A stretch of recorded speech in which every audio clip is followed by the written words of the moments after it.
Jornalista, professor e ensaísta, o nosso convidado desta noite é um dos principais dinamizadores da divulgação da cultura chinesa junto do público lusófono. Com uma vasta obra poética, notabilizou-se pela tradução para português de autores como Li Bai, Han Shan ou Wang Wei. Foi um dos primeiros portugueses a assentar arraiais na República Popular da China e condensou o legado de uma tal vivência no livro Toda a China, lançado há pouco mais de meio ano. António Graça de Abreu é o convidado desta semana do TDM Entrevista. Antes de mais, muito boa tarde. Obrigado, António, por ter aceito este convite que lhe foi endereçado pela TDM. Convido bem com este pequeno desígnio com que o brindei nesta introdução. É provavelmente a pessoa que melhor, o português que melhor conhece a China contemporânea, que melhor conhece a China pós-Mao.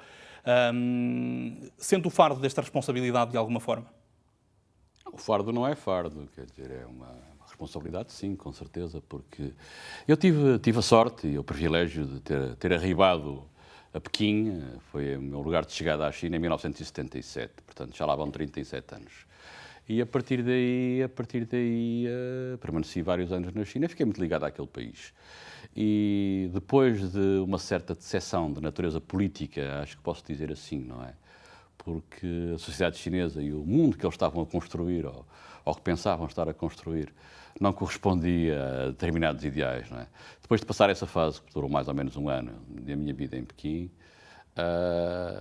eu acho que me reconverti à grande China, portanto, estudar aquele país, tentar perceber a civilização chinesa, o mundo chinês, a cultura chinesa, descobrir o que de bom a China tem, esquecer bastante o que de mau a China também tem, ou pôr de lado. E é por aí que eu tenho caminhado ao longo destes anos todos, portanto, liguei-me muito à China, até em termos pessoais, não é? E tenho caminhado, portanto, pelo que a China, penso eu, tem de melhor.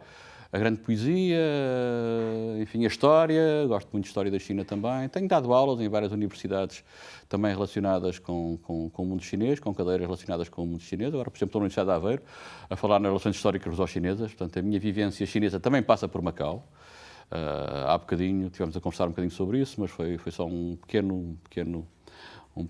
pequena aproximação à minha experiência de ligação a Macau, porque a partir de 1979 fui correspondente da Rádio Macau. Na altura ainda não havia televisão de Macau, não é? Fui correspondente da Rádio Macau em Pequim e durante 3 anos enviava crónicas semanais, 3, 4 crónicas por semana, aqui para Macau. Depois comecei a vir a Macau, também comecei a gostar muito de Macau. E esta cidade também me está atravessada por bem na vida, portanto está-me atravessado por todos os aspectos positivos que tem. E tenho dado testemunho de tudo isso. Eu estava a falar agora, portanto estou a dar uma cadeira na Universidade de Aveiro, no mestrado de Estudos Chineses, chamada Relações Históricas Luso-Chinesas. Há 2 anos que eu estou a dar essa cadeira. E com muito prazer, com muito proveito e também enfim, falar um pouquinho da história dos portugueses na China, desde a chegada, desde 1513, desde o Jorge Álvares até aos nossos dias. É precisamente esses 500 anos que gostava de pegar como mote para a minha próxima questão. Como é que se explica que Macau tenha servido durante mais de 5 séculos, fecharam-se os 5 séculos o ano passado, como uma porta de entrada para a China? E durante este período nunca tínhamos tido uma verdadeira sinologia. O António é, porventura, o maior sinólogo português dos últimos 30, 40 anos. Como é que se explica este distanciamento ao mesmo tempo que havia uma proximidade afetiva e efetiva cá em Macau?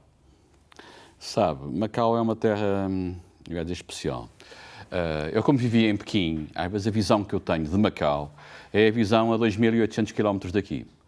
Portanto, aliás, aconteceu uma primeira vez que vim a Macau, que vim em 79, e em que fiz a viagem de comboio, 2 dias de comboio, portanto, de cama dura, como era na altura, como eu viajava na altura, nas cochetes duras, até cá abaixo, com uma multidão de chineses no comboio, até Cantão, e depois de Cantão até Macau, de barco, de estrada, perdão, naquelas estradas pequeninas que havia na altura, não havia autoestrada, e depois fazendo de barco os três braços do Rio das Pérolas. E quando cheguei aqui a Macau, eu sabia, já tinha 2 anos e meio de China, eu sabia que ao chegar aqui abaixo, alguma coisa ia acontecer comigo, muito importante. Porque eu sou português, no fundo, eu sou uma pessoa que sente as coisas, é natural como português. Depois de 2 anos e meio em Pequim, chegar ali às portas do cerco, ao posto chinês, de lá, era muito pequenino. Kumpei e Tsuhai praticamente era uma vilazinha baixinha, com pouca gente e com campos à volta. Ao chegar ali e ver os primeiros edifícios de Macau, e depois de ver ali a portas do cerco, que era por aí que passava-se abaixo da porta do cerco, assim que se entrava em Macau. e de ver o edifício com a bandeira portuguesa lá em cima, até me vieram as lágrimas aos olhos. Pensei assim, meu Deus, que gente, que pessoas somos nós, pá. Como é que é possível? Era a minha visão um bocado distorcida, diria eu, distorcida. Não era. Era de alguém que vinha da grande China, ou vinha de Pequim, não é? E chegava aqui e fazia-lhe uma certa confusão a esta cidade. Porque Macau, isso tem a ver com a tal sinologia que existe ou não tem existido quase que em Macau. Macau é uma cidade muito especial em termos de grande China, portanto, de grande império chinês. É uma cidade no extremo quase sul da China, na província de Quantum. Já a própria província de Quantum é uma província diferente de todas as outras províncias da China. E os próprios chineses desconfiam, isto entre aspas, não é? Sempre um pouco das pessoas de Quantum, e porque o clima é diferente, o cantonense é diferente, não se entendem, o dialeto, enfim, é gente com usos e costumes voltados para o mar e para o sul, e a China normalmente está voltada para a terra, está voltada para dentro. Portanto, Macau, uma terra especial, uma terra única, acho eu, é única no mundo, é fascinante. Mas é uma terra que tem características próprias diferentes da grande China, do grande mundo chinês. Penso que ainda hoje é assim.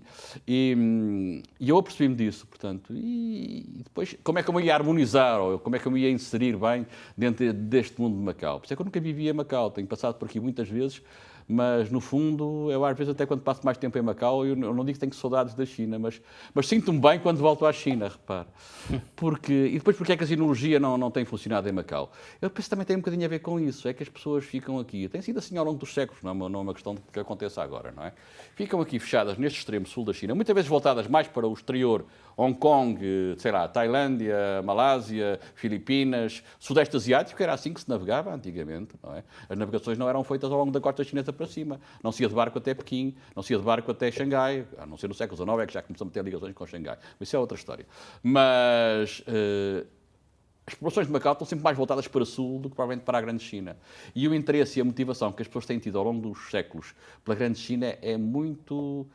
é parcelar, quer dizer, não é uma coisa que motive a pessoa que vive aqui. Não, há casos especiais, temos o Luís Gonzaga Gomes, por exemplo, temos o Padre Guerra, portanto, temos pessoas que estudaram a China e foram rigorosos e enfim, foram cuidadosos na sua aproximação ao mundo chinês. O Padre Guerra, por acaso, passou pela China, portanto, em 1985 estava em Xangai, não é? E estudou chinês, sabia mandarim, etc.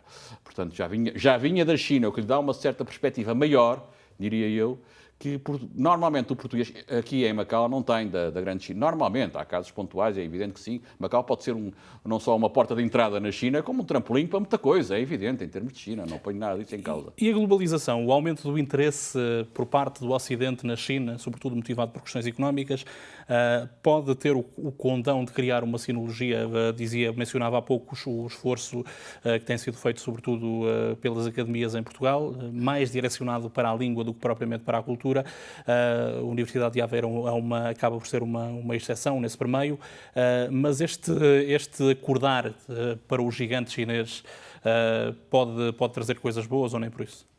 Quer dizer, poder pode, mas infelizmente, às vezes não se dá sequência. Eu falo dos meus próprios alunos que eu tenho tido em Lisboa, não é? Ou em Aveiro agora. Não se dá sequência ao trabalho, ao investimento que se faz. Por exemplo, no estudante universitário que estuda as coisas da China. Normalmente, há casos pontuais em que... Mas Portugal é um país muito refratário em relação ao mundo chinês. As pessoas ou partem do princípio que já sabem tudo sobre a China, ou que não sabem nada e não querem saber.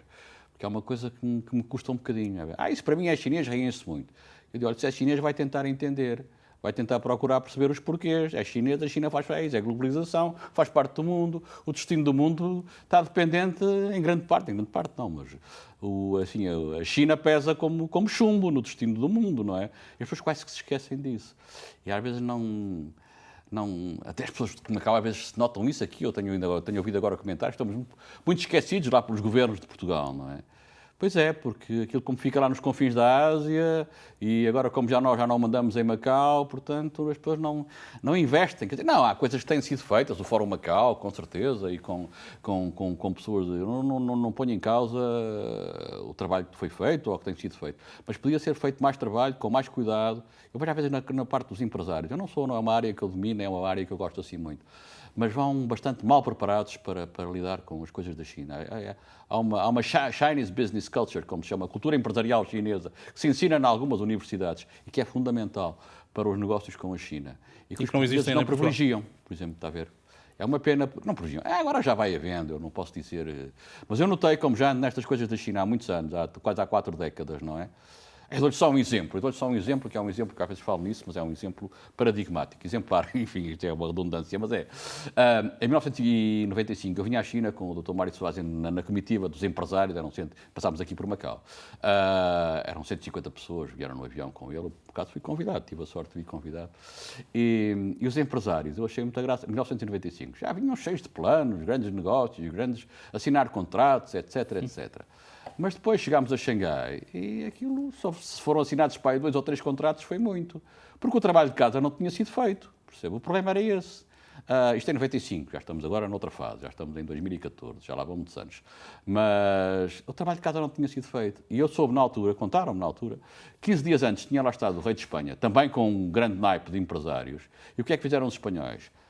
Criaram um escritório em Xangai, que esteve a funcionar durante 6 meses antes da ida da delegação, portanto, com o rei de Espanha à China, e essa delegação, portanto, um escritório só para tratar da parte comercial e económica, portanto, dos negócios da China entre a Espanha com aqueles empresários que iam lá à China, portanto.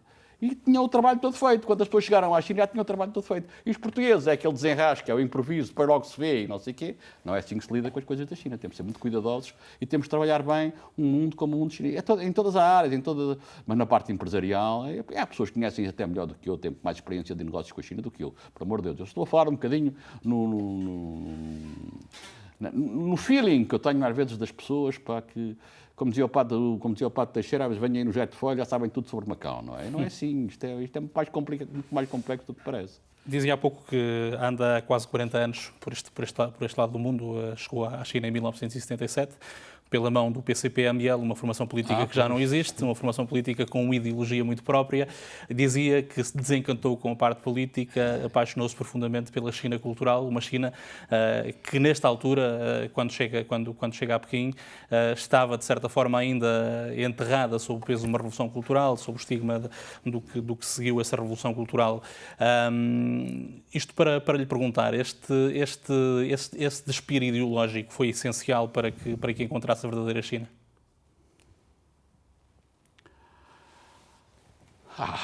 Ao chegar à decepção, quer dizer, há uma certa decepção ideológica, portanto, em relação ao mundo chinês.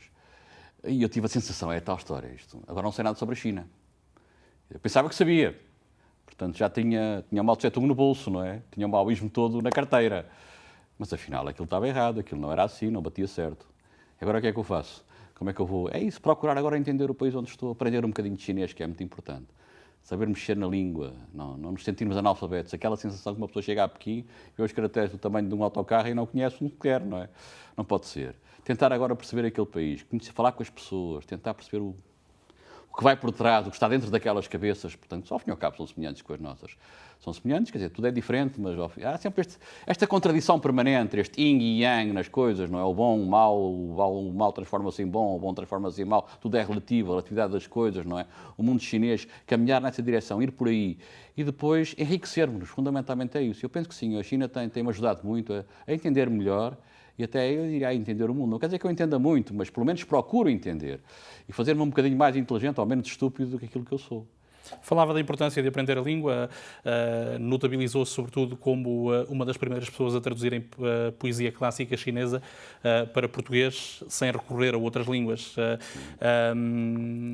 Traduziu grandes autores, Li Bai, An Shan, Wang Wei, diz que tenciona ainda traduzir muitos mais.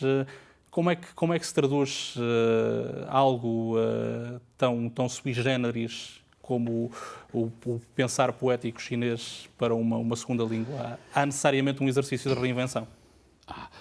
Mas isto também tem a ver com a tal decepção de natureza política que eu tive. Então, quando eu comecei a descobrir... Eu trabalhei nas edições de Pequim em línguas estrangeiras. Isto é 1977. Era eu mais 19 chineses.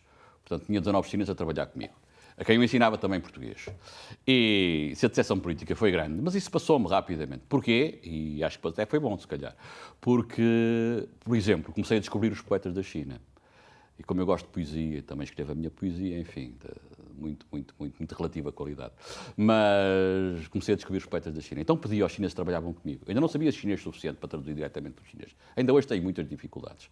O chinês é muito complicado e a poesia da dinastia Tang, 700, dinastia Sung, do ano 1000, meu Deus, é complicadíssimo. Com rimas internas, com paralelismos, com, enfim, coisas complicadíssimas. E caracteres que eu não conheço, porque normalmente eu acho que devo mexer para aí com uns 1000, 1500 caracteres. É pouco.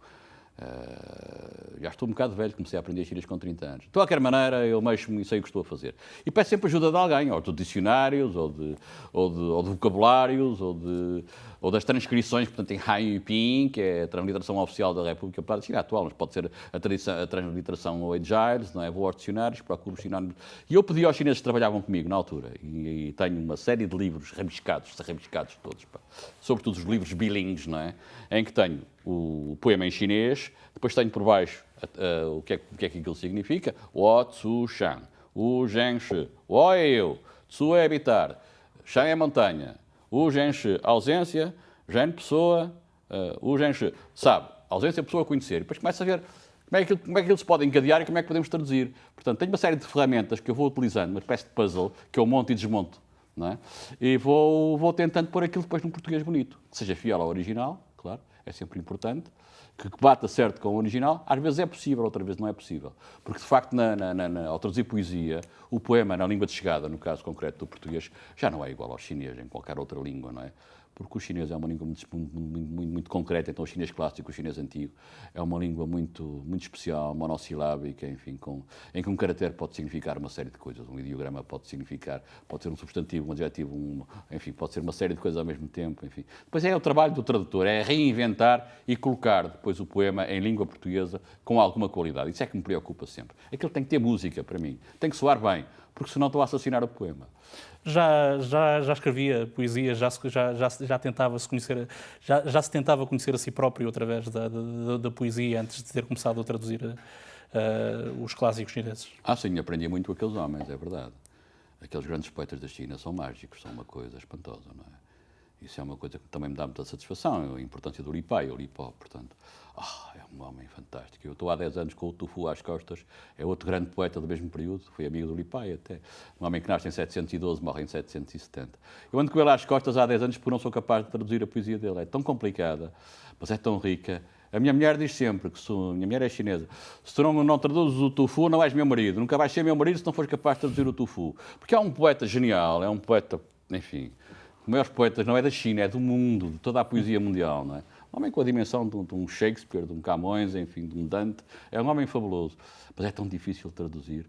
Mas eu acho que vou lá. Se tiver mais uns aninhos de vida, e eu vou conseguir pôr o Tu Fu cá fora e depois, enfim, depois destes poetas todos que eu tenho traduzido. Eu queria traduzir mais, mas é muito difícil, demora muito tempo, porque também não estou sempre a traduzir poesia, não é? Faço outras coisas entretanto, viajo, escrevo, quase sempre sobre a China. Agora tenho publicado uma série de livros sobre a China. Já tenho 17 livros publicados sobre a China, 17. Portanto, isto já começa. Antigamente não acreditava muito, mas agora começo a acreditar. Começo a acreditar que já estou a ter uma pequenina obra relacionada com esta ligação toda entre Portugal e China, quer na área da história, que também gosto muito, quer na área da literatura e da poesia. Não é? E será provavelmente um dos poucos portugueses, se não mesmo o único, a ter percorrido a China de les a les, a ter estado em todas as províncias, regiões autónomas. Esse périplo deu aso ao Toda a China, o livro que lançou em outubro em Portugal. Vai sair agora um segundo volume, se não estou em erro. É também uma espécie de peregrinação pelas suas memórias de China. Peregrinação. Não, a peregrinação é do Fernão Mendes Pinto, eu não me quero comparar ao Fernão Mendes Pinto, por amor de Deus. Mas é curioso, outro dia pensei nisso, outro dia acordei um bocadinho a pensar nisso.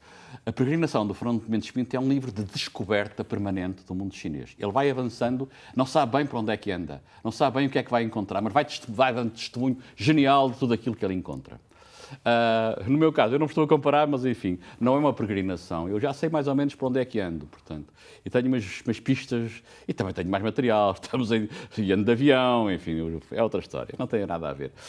Tem a ver o facto de ser um português que caminha por dentro da China. E tenho viajado, por todo o Império Chinês. Eu comecei a viajar logo assim que cheguei à China, em 2000 Portanto, em 97, comecei a viajar, em 1977, perdão, comecei a viajar bastante, comecei a vir a Macau, cada vinda a Macau, ida e volta eram logo 7 ou 8 mil quilómetros, quer dizer, era uma coisa, mais umas voltinhas que eu estava por aí, pá, e, portanto, comecei a viajar. E em 2009 eu estive 3 meses na China e tive um carro. pela primeira vez, andei a guiar automóvel, fiz 5.000 km na China. E deu-me um prazer enorme. E depois, nessa altura, em 2009, assim, já me falta pouco. Já me falta pouco. A China também tem 9 milhões e 600 mil quilómetros quadrados. Tem o tamanho da Europa toda. E já me falta pouco para dar a voltinha por todo o mundo chinês, por todo o Império Chinês. Depois voltei cá em 2010, é verdade, voltei em 2011. E agora, em 2013, passei 4 meses na China para acabar as voltas por tudo que era província, lugar, terra, enfim. Fiz, de facto, as 22 províncias todas. Fiz as 5 regiões autónomas, são as regiões, é o Tibete, é o Xinjiang, portanto, são as regiões autónomas da China. Fui a Hainan, que não conhecia também. Fui a Taiwan, finalmente. Finalmente fui a Taiwan, agora em 2013, dei essas voltas todas pela China. Sempre sediado em Xangai, porque eu tenho a sorte de ter família em Xangai. Portanto, a partir de Xangai faço as viagens todas para onde quero. Taiwan, falava Taiwan que é a grande espinha encravada na ideia de orgulho da República Popular da China e com um enfoque aqui no popular. Isto para lhe perguntar, acompanhou os últimos 35 anos da China, foram absolutamente notáveis em termos de abertura. A China de hoje não tem nada a ver com a China de quando chegou a Pequim em 1977. Eu perguntava-lhe, esta nova China surpreende-o ou nem por isso? A desiludiu também de alguma forma? Eu tenho tido a sorte de ter acompanhado quase, não digo ano a ano, mas tenho vindo à China quase todos os anos, desde 1977.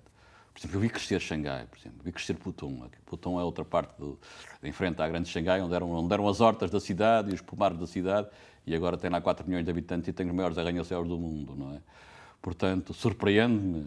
Eu vi aquilo crescer, é verdade. Eu tenho ido sempre a Xangai e vi como é que... Mas tem crescido porquê e como e em condições. Eu conheci cidades da China, cidades que ainda tive agora recentemente, porque às vezes vou várias vezes, já fui lá 2 ou 3 ou 4 vezes. Eu conheci as cidades em 1980, tinham 500 mil habitantes, agora têm 8 bilhões, é uma coisa assustadora. Aquela gente toda que vem dos campos para as cidades e que depois começa a viver nas cidades. Em 1977, quando eu cheguei à China tinha 80% de gente no campo, 80% de camponeses. Agora já deram a volta, já tem mais gente nas cidades, já tem 53, 47.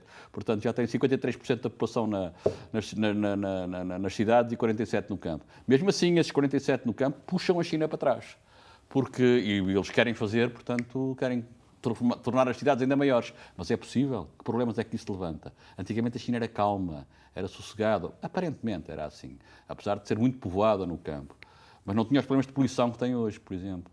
Não tinha os problemas de tráfego que tem hoje, não é? Em que andamos aí nas cidades da China ou em algumas grandes cidades chinesas, em que não é quase impossível avançar um metro, porque está tudo engarrafado. São engarrafamentos de quilómetros, não é? Dentro das próprias cidades. Já têm automóvel, eles têm direito a ter automóvel, já não é as bicicletas. Quando era o tempo das bicicletas, em que tudo circulava de bicicleta, o trânsito fluía, ninguém se preocupava muito, ninguém tinha pressa. Agora é o dinheiro também que manda, não é? Que eles agora têm que correr atrás de... E é uma China diferente, de facto, mas... Enfim, é que é possível, é inevitável, era inevitável. Eu tive essa sensação, até mesmo com Macau e com os chineses de Macau. A primeira vez que eu vim a Macau, em 77, 78, 79, perdão, a primeira vez, 79, 80, 81, a primeira vez que eu vim a Macau, 3 anos seguidos, não havia chineses da República Popular da China a passar as portas do cerco, não é? Eu passei as portas do cerco praticamente sozinho, eram 2 ou 3... Eram umas pessoas aqui de Macau que iam às compras, iam a Cumpei comprar umas legumes e umas frutas e uns peixes que eram mais baratos do que em Macau. Passavam para lá e para cá, não havia chineses, a fronteira estava praticamente fechada, não é? Mas eu tive essa sensação. As pessoas que vinham para os casinos, que eram 6 casinos em 1979, as pessoas que vinham para os casinos vinham de Taiwan ou de Hong Kong, sobretudo de Hong Kong, não é? Ou até de outros lugares da Ásia, a China de outros lugares da Ásia, mas a China estava fechada. Mas eu tive essa sensação na altura, um dia estas portas vão se abrir, isto vai mudar tudo, não é? E hoje são 60 ou 70 ou 80 mil chineses a passar das portas do cerco para cá para virem para os casinos. Mudou tudo. Quando chegou em 67, a China ainda fervia de um ponto de vista ideológico. Hoje a China mantém algumas características, o tal capitalismo de feições chinesas. Isto para lhe perguntar, acredita que esta nova China agradaria a alguém como Mao Tse-tung, por exemplo? Mao Tse-tung está às voltas no Capitólio que foi erguido no centro de Tiananmen?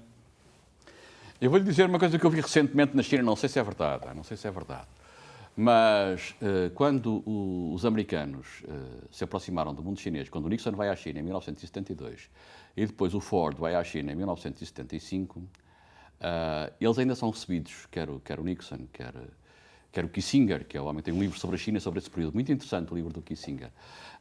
Eles ainda são recebidos por Mao Tse-tung e por Chou En-lai, que só vão morrer em 76.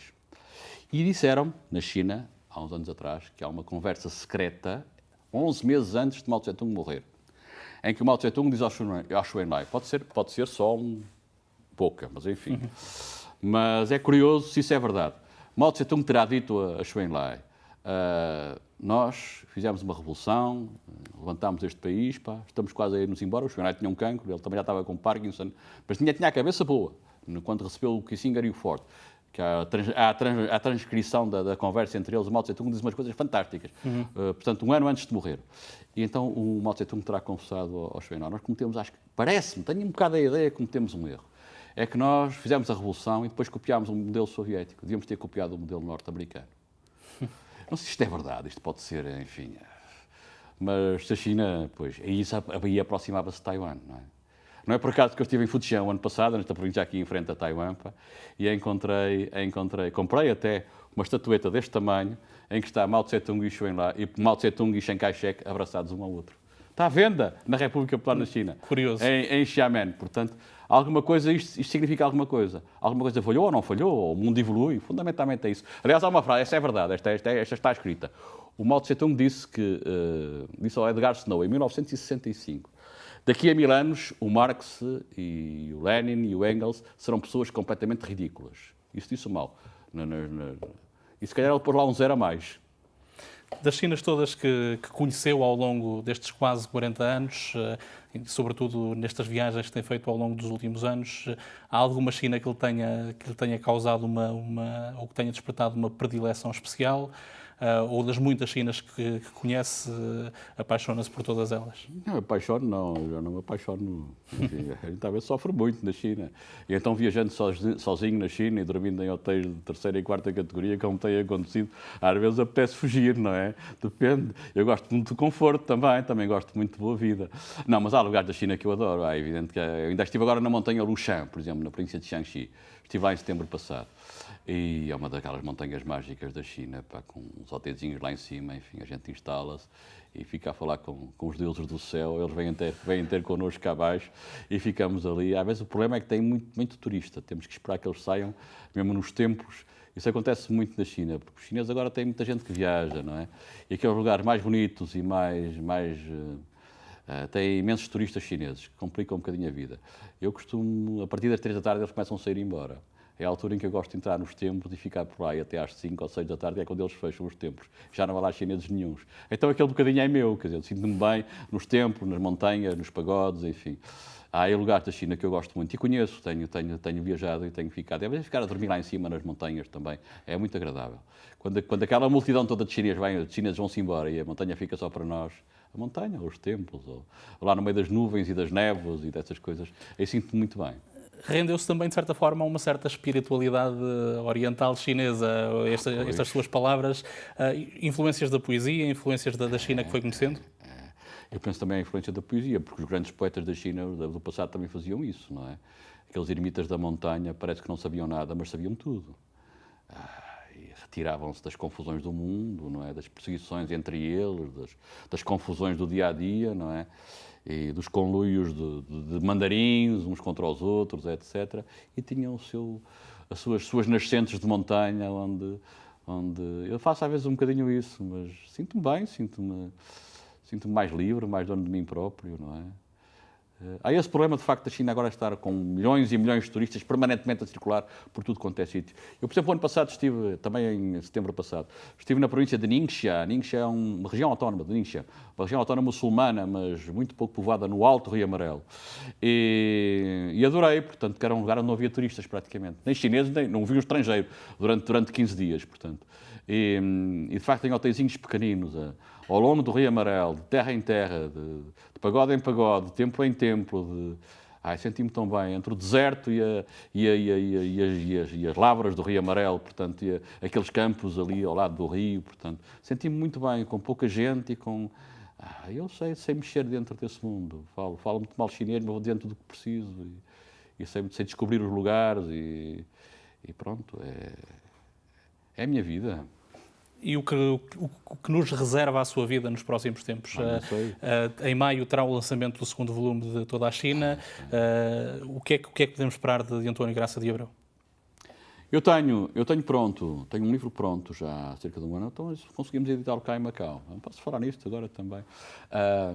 É um livro muito especial. São 140 poemas traduzidos por mim e que se vai chamar China, Poemas do Erotismo Suave. Esse livro está pronto há um ano. Estou à espera de editor e que o livro seja editado. São poemas levemente eróticos, poemas de amor, portanto, da velha China. E essa é agora a coisa que eu queria fazer já a seguir, porque o livro está feito, está pronto. Depois deste Toda a China 2, portanto, com todas as viagens completas, e ver se publicava, até saía cá em Macau, para ver se arranja editor.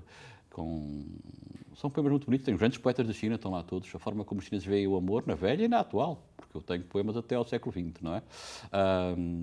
Como é que veem o amor, como é que têm entendido o amor, o que é o amor para os chineses, a arte de amar na China. É um livro muito interessante, é uma coisa que nunca foi feita em Portugal, um livro de poesia sobre poemas de amor da velha China, portanto.